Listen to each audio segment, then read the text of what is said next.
Circuit house में Suhel Dev, Bharatiya Samaj party के राष्ट्रीय अध्यक्ष ओम प्रकाश राजभर और अपना दल यस की राष्ट्रीय अध्यक्ष कृष्णा पटेल, जन अधिकार पार्टी के बाबू सिंह कुशवाहा ने गठबंधन कर प्रेस कॉन्फ्रेंस की। सुहेल देव, भारतीय समाज पार्टी के राष्ट्रीय अध्यक्ष ओम प्रकाश राजभर और अपना दल यस की राष्ट्रीय अध्यक्ष कृष्णा पटेल, जन अधिकार पार्टी के बाबू सिंह कुशवाहा ने गठबंधन कर प्रेस कॉन्फ्रेंस की। प्रेस कॉन्फ्रेंस में सरकार पर जमकर किया तीखा प्रहार। गठबंधन की यह पार्टी उत्तर प्रदेश में 403 सीटों पर चुनाव लड़ने का भी ऐलान किया है और दावा भी किया है कि हम पूर्ण बहुमत की सरकार भी बनाएंगे। बिहार में लगभग 50 से 60 सीटों पर चुनाव लड़ेगी गठबंधन की यह पार्टी। सुबह सपा के राष्ट्रीय अध्यक्ष ओम प्रकाश राजभर ने सपा को भी आड़े हाथ लेते हुए कहा कि अगर बीजेपी को हराना है तो सपा हमारे में आकर के गठबंधन करें। हम सपा में गठबंधन करने नहीं जाएंगे, अन्यथा हम इस गठबंधन की सरकार के साथ अकेले ही उत्तर प्रदेश में पूर्ण बहुमत की सरकार बनाएंगे।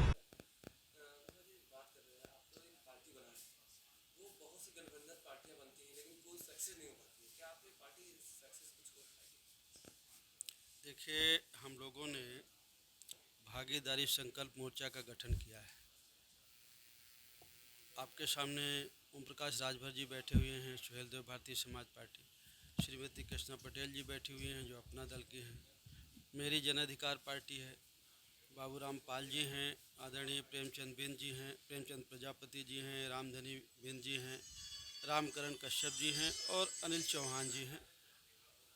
हम 8 लोगों ने मिल करके भागीदारी संकल्प मोर्चा का गठन किया है और इस आशा उम्मीद से किया है कि जो उत्तर प्रदेश में बड़े पैमाने पर अन्याय अत्याचार हो रहा है, जुल्म जास्ती हो रही है और जो खास करके जो वीकर सेक्शन है, जो पिछड़ा तबका है, उसके रिजर्वेशन से छेड़छाड़ हो रही है। इस साल मेडिकल में ओबीसी के कोटे से एक भी एडमिशन नहीं हुआ है और इस समय जो वर्तमान में आप देख रहे हैं पेट्रोल और डीजल की बढ़ी हुई कीमतें, ऐसी जो सरकार की जन विरोधी नीतियां हैं, उनके अगेंस्ट हम लोगों ने ये भागीदारी संकल्प मोर्चा का गठन किया है और हमें पूरा भरोसा है कि भागीदारी संकल्प मोर्चा प्रदेश की सरकार को 22 में हराएगा और आने वाले 24 में भी हम लोग बहुत अच्छा प्रदर्शन करेंगे।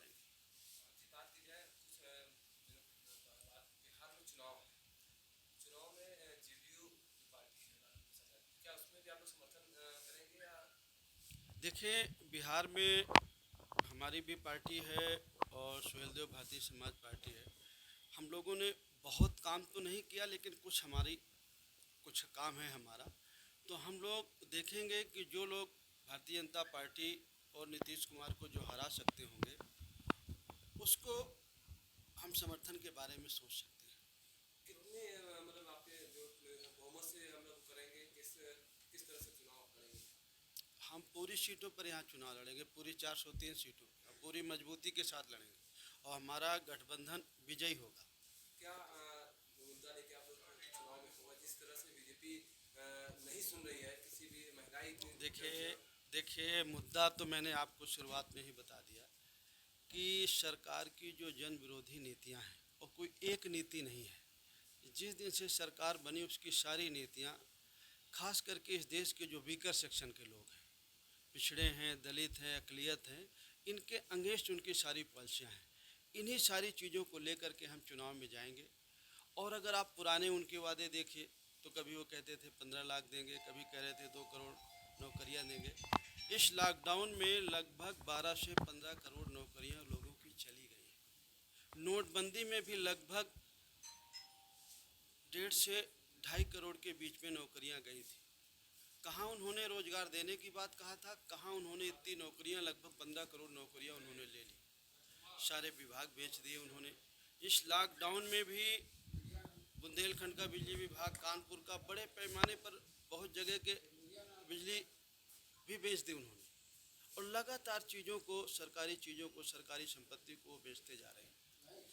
और जब सब चीज़ें वो बेच ही देंगे तो जो हमारा बच्चा जो पढ़ रहा है, आप हो या आपके परिवार के हों या आपके भाई हो सकता है आप प्रेस मीडिया से हैं तो इस बात को न समझ पा रहे हो, लेकिन आप अगर गंभीरता से समझेंगे तो बताइए, जब सरकार की सारी चीज़ें बेच ही दी जाएंगी तो हम अपने बच्चों को रोजगार कैसे देंगे? जो हम अपने बच्चों को पढ़ा रहे हैं वो आगे चल के क्या रोजगार पाएंगे। और जो हमारी एक नीति है, एक समान शिक्षा पद्धति लागू, चाहे वो गरीब का बेटा हो चाहे वो अमीर का बेटा हो। ये नहीं कि पब्लिक स्कूल में इंग्लिश मीडियम पढ़ाई होती है और प्राथमिक विद्यालय में हिंदी मीडियम से पढ़ाई होती है। आप ठीक है पब्लिक स्कूल खोलिए, एसी लगा दीजिए, कूलर लगा दीजिए, अच्छे मेज कुर्सी रख दीजिए।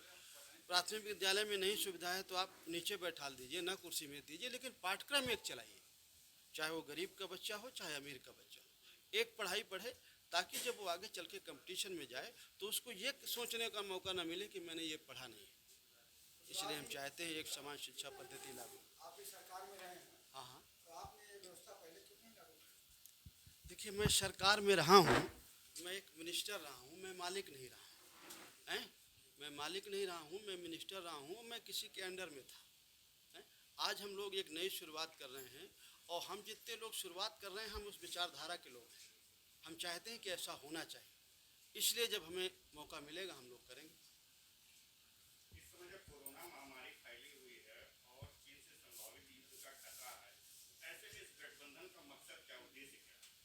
गठबंधन ये कोरोना से पहले का है। अगर आपने सुखपुरा में जो राजभर जी के नेतृत्व में जो रैली हुई थी 14 दिसंबर को जो हमने रैली की थी, उसके 2 महीने पहले हम लोगों ने गठबंधन बना लिया था।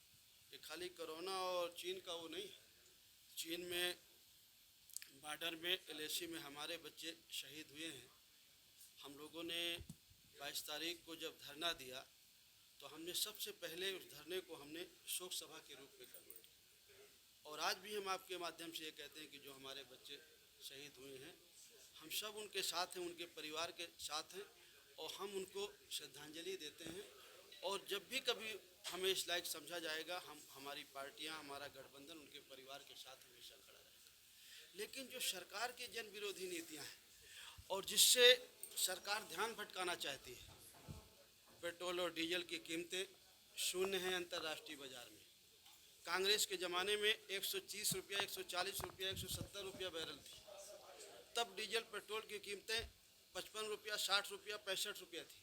जब 130 रुपया, 170 रुपया बैरल थी। आज अंतर्राष्ट्रीय बाजार में तेल की कीमत 0 है। सभी जो देश हैं जो हमारे अगल बगल रहते हैं 30 रुपया, 40 रुपया प्रति लीटर उन्होंने कम किया है। एक भारत सरकार ऐसी है जिसने महंगा किया है। बेहतर हो कि ये हमारे आपके हमारे बच्चों के हित की बात है। अगर आप सब लोग मिलकर के ये सवाल पैदा करें, ये सवाल खड़ा करें तो सरकार पर कुछ दबाव बने। जब पेट्रोल और डीजल महंगा होगा, आपकी जो दैनिक चीज़ों की ज़रूरत है, बाज़ार में जो आती हैं चीज़ें, वो सारी चीज़ें महंगी हो जाती हैं। तो बेहतर है कि हम ऐसी चीज़ की चर्चा करें जिससे पब्लिक का हित हो, जनता का हित हो।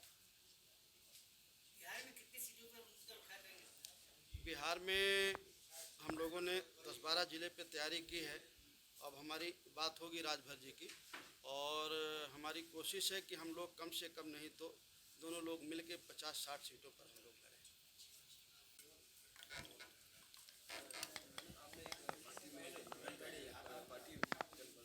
जी आपकी क्या लड़की जो अनुप्रिया पटेल जी वो भी आपके पास इस पार्टी में फिलहाल तो वो अभी मेरे साथ नहीं है, लेकिन समय अनुसार आ सकती है, अभी तो नहीं है। तो अभी हमारा ही 3 लोगों का गठबंधन हुआ है, तो हम लोग अभी आगे के चुनाव के लिए हम ही लोग संग चलेंगे। जी जी इसमें क्या लगता है कि आपको समय आने पे अनुप्रिया पटेल जी को अपने गति में देखिए, आपने जो कहा ना समय आने पे, समय बहुत बड़ा विकराल होता है और समय आने पे क्या संभव है क्या असंभव है ये समय ही बता देता है। समय से बलवान कोई चीज़ है नहीं दुनिया में, इसलिए समय आने पे सब कुछ हो सकता है। ये जो गठबंधन किया गया है वो क्या भाजपा और ये बिहार में नीतीश जी को हराने के किया गया है, फिर कुछ और मकसद है इस गठबंधन का? देखिए, नीतीश जी को हटाने के लिए या हराने के लिए किया गया ये तो बात दूसरी है, लेकिन हर विपक्ष पार्टी एक दूसरे को हराने के लिए ही चुनाव लड़ती है, चाहे कोई भी पार्टी हो। भाजपा और सुभाषपा का जो गठबंधन रहा है, तालमेल रहा है, काफी लंबा रहा है, लेकिन फिर बीच में ही इन्होंने अपना साथ छोड़ दिया। जी, क्या आपका साथ चल पाएगा? हमारा साथ चलेगा, लंबे समय तक चलेगा, क्योंकि हम लोग एक विचारधारा के लोग हैं, एक नीतियों के लोग हैं, एक समान शिक्षा के लोग हैं, इसलिए हम लोग का चलेगा। क्या इसमें आप लोग कांग्रेस को भी समर्थन करेंगे? देखिए अभी हमारा प्रयास जारी है, आगे हो सकता है, तो ये भी जरूरी है कि हो सकता है।